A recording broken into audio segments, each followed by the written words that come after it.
everyone, welcome to another episode of UX Pathways, and I have the honor of being joined by Cory Lebson. Cory, how are you today? I'm great. I'm great. How are you? Excellent. Glad to have you on the podcast. I know that I've asked you a few times, Cory, please be on the podcast, and I'm so honored to have you here because I know you've been in the space for quite a while, and there are a lot of individuals out there that are wondering, how do I get into the space? But I'd love to understand what you have done in your career to encourage a positive user experience? So first and foremost, I'm a researcher. I'm a user researcher. I've been a user researcher since graduating college in 1994. It's basically the bulk of what I've done with my career. And as such, that's been my life.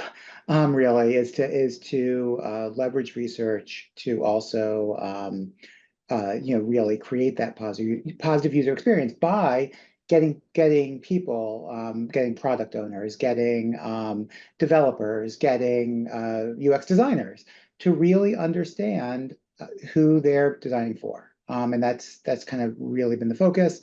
I also I guess in a roundabout way, have also helped others by putting out a lot of content. So for example, I have the UX Careers Handbook, which is really helping others to get into the UX field. That's in its second edition. I've done a lot for LinkedIn Learning. So I've got a ton of content out there, including planning a career in user experience. And, with the goal of, and been involved UXPA as a volunteer, very, very, very involved in that for like a decade almost. And all of that is about helping create that positive user experience, but also helping others to create that positive user experience, through getting into the field as well. And your current role at your organization, so you have your own consulting firm, is that correct? Yeah, yeah. So I basically most of my career has been as a consultant since 1994. I was one year I worked in house, but I really discovered just for me, I think there's two kinds of personalities. There's the consulting kind of personality, and there's the in-house kind of personality. It's the shallow and wide or narrow and deep. I'm definitely a more shallow and wide kind of personality. So it resonated with me, since forever. And since 2008, 2008, I said, you know what, I'm going to go off on my own. I'm going to try this. I've got my own business. It's me as the only employee, but also pulling in contractors, largely senior level contractors who are also researchers. I only if there's research and design, I want to be downstream from design, not upstream farming it out because I love my little space and very happy in it. Yeah, and I know you mentioned all the things, all the content you've produced. I've been a big fan of it. And for all those that are joining this podcast, definitely recommend going to checking out all the content that you have out there because I think it's really been able to shift people left thinking about the experience of end users early and then understanding that power of user research and how that can tie into that whole life cycle, development life cycle that's out there. And you talked about some of the positive things you've done, but what seems to happen is there is I wouldn't say a huge group, but I have heard that there is a possibility that people may be thinking, "Well, maybe I don't need to do user research." Why do you think it's so hard to create that positive user experience? So this ties into a question that I often hear, which is, how do you convince people to do user research? I can't. I can advocate all day for it, but I'm not. It'd be a waste of my time to go company to company, organization to organization, say, "Hey, do user research. It's so important for your users. It's so valuable," because either you're going to budget for it or you're not. So what I would say is, if you're a company, first of all, start to think within if you have the power to affect change or which probably is everybody to some level. It starts from the inside, right? So I'm the outside consultant, but it starts from the inside. It starts from oh, we're getting some negative feedback. Oh, we need to start to create a better experience because people are frustrated. And from a practical standpoint, so I've done a lot of work in government. Probably half my work at least is federal, state, or municipal government. And in that case, there's no competitor necessarily, right? It's not like, well, if I don't do my user research, they'll go to the competitor. But what happens is they get very frustrated with the government. And that is not what you want, as a government agency. But now you take that to a more commercial kind of work, or even nonprofit work potentially, and you've got this situation where you say, well, okay, now you'll do your user research. What happens? You go to the competitor, right? And often there is a competitor. I mean, it might be, it might be a physical, a physical competitor. Like if, for example, you say, well, this online process isn't working. I'm going into this local store, to buy something. So you don't necessarily have a head-to-head kind of match item for item, but there's something else people can do. So from an ROI perspective, from a return on investment, you're basically saying, if I do this user research, if I'm a government, then people won't get angry at me. The elected leaders will still be elected. It's all good. In a commercial space, you're saying they're not going to go to my competitor. I'm going to get more business. And that's the argument that, from a very practical standpoint to make. That said, in my mind, as that consultant, my goal is to make things easier for people. Ultimately, sure, I'm helping the bottom line, I'm helping the government agency, I'm helping whatever, but I want people to be happy. I mean, that's, in life, I want people to be happy. I want people to be satisfied with their experience. And for me personally, that's what it's about. That said, I can couch all day, make people happy, but often it's the bottom line, or it's the electability, or it's whatever else, satisfaction, that's going to make the difference. So no matter which way you couch it, really everyone has the power to advocate. It's way, way easier to advocate in-house. The higher you are in the company, perhaps, the easier it is. But depending on, it doesn't even matter. Just be an advocate. Right from the start, no matter where you are, be that advocate, in-house, particularly. And I'd tell anyone you can make a difference. 100% agree. I'm so glad that you talked about that. Anyone can represent the end user and be an advocate. And when you talked about all the content that you have out there, you've done courses and written many articles. If someone were thinking about getting into this industry, I know you have that career guide that's out there. What are some of the tips in there that you recommend that if people are thinking about getting into being that advocate for the end user, what are some of the tips you've given people over the years? Well, so I think things are shifting. The second edition of my book did come out after COVID, but from, December of 2023 into 2024, there was a lot of conversation about, well, salaries are going down, and things are looking a little gloomy, and which, by the way, I can tell you since 1994 has happened at least two or three times before. But basically, what I would say is, if you want to get into it, it's not quite as easy at this exact moment, for the first portion of 2024, as it has been, I dare say even during COVID, in some ways. It hasn't been quite as easy, and often there's more of a focus on that magic, like 2 years of experience. And you're, well, it's a catch-22. How do I get the experience before I go into it? So basically, I encourage anyone who wants to get into user experience, either you're going to transition from another job. If you do that, you focus on the substantive area. You say, well, I'm doing development, like coding. I'm doing something ancillary to user experience itself. And then, say, well, I'm going to shift just ever so slightly. That's okay. That's easy in some ways, assuming you can get some buy-in, from your supervisor, perhaps. Um, but the other way is you're just new to the job market, new to the field, and so on. You're just kind of starting from scratch, and that 2 to 4 years is it's real right now, and it's frustrating. And what I'd say in that case is, you want to build that portfolio even without having that job yet. So, for example, if you're involved in any voluntary organizations, any local community organizations, say, hey, I've been learning. I want to do a usability study. I want to do some design, some UX design based on my knowledge. create portfolio items. They're not locked out, to show the full thing by an NDA and a non-disclosure agreement. And you can really just go and build out a portfolio without that. Also, I'd say, if you're in school still, then it's awesome. You could take some classes, you can build portfolio items that way. If you're not in school, perhaps taking one of the many certificate programs out there. It doesn't matter if it says certification or certificate or whatever it says. It really doesn't matter. What matters is learning and portfolio examples that you can put in to demonstrate you have that learning, that you have that experience. And I really think at that point, that's when you can kind of break into that 2 years plus kind of experience without necessarily having that catch-22 situation where you're like going in circles saying, well, how do I get the experience without having the experience and so on. I mean, it is still possible and encourage, I think to break into it. But I'd say you temper your expectations about the time it takes and kind of set yourself up for success by building out that portfolio. And also, very, very important is get your name out there.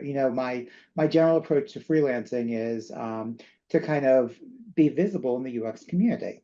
And by being visible, I wait for people to come and ask me, hey, I've got user research, I've got a little study to do, you want to do it? And I really encourage everyone to do that. I mean, LinkedIn itself is a great platform for just putting ideas out. Doesn't have to be the most profound idea in the world. It just has to be, your thoughts, your opinions, your perspectives. See a photo, or take a photo of something, a little bit odd from the user experience perspective. Put it out there. It doesn't have to be from work, whatever. But get your name associated with user experience. Get people to connect with you, connect with others. I personally say I'll connect with anybody who I can look at their profile and see any interest in user experience.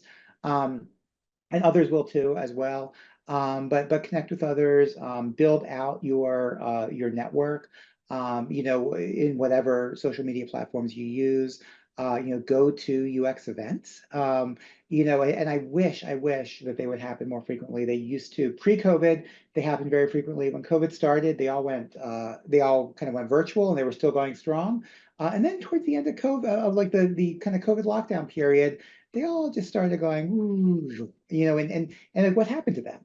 And then when we're done with these lockdowns, where we're kind of moving on and going in person again and so on. So in from mid 2022 to 2023 to 2024, they're kind of gone in a lot of places. So and not in person, not remote, nothing. And I do hope myself, if I can, create some meetups locally, I'd encourage others to create meetups, including anyone listening. You don't have to be, in the field 20, 30 years to create a meetup. You could be in the field just starting and say, hey, I want to meet up. But whatever, when you're an organizer also, and if you're a participant, you can be visible and you can make yourself visible and you can meet lots of people that way. So I definitely encourage that. Encourage going to conferences. I know I'm speaking at one conference so far this year, maybe more. I'm going to UXPA in Fort Lauderdale in the summer. Basically, there's plenty of conferences out there. And if you're kind of don't have a job right now, you can often talk to the organizers and say, hey, can you give me a discount? I'm jobless right now. So definitely, whatever conference, you advocate if you say I can't afford it. I still try to figure out if you can go. If you can go, if you are working for an organization, and they send you, that's all the better. But that's not always the case, and certainly not the case with me as a freelancer. So yeah, There's a lot to unpack, Cory. yeah, yeah, I yeah. really appreciate the top things that anyone is thinking about getting into UX is putting yourself out there. So whether it's on LinkedIn, you want to share an idea, but it's that constant learning. And that's how I started. I went to the UXPA events in the beginning, and then I volunteered time. And I think it's important to keep that active learning muscle working. And any way you can do that, whether you're going to go to a conference, going to watch one of the LinkedIn courses, going to read an article, going to put something out there, Yeah. that's going to encourage that. And really great advice. And I highly recommend everyone, once again, to follow up, tune into everything that Cory has out there. But one thing, and when you started mentioning it, and this is kind of the bonus question for today's call, is I've heard a lot of discussion around artificial intelligence and how that's impacting research, design, and I know that's something that as someone's getting into this field may see as intimidating, or is that something that's connected to that?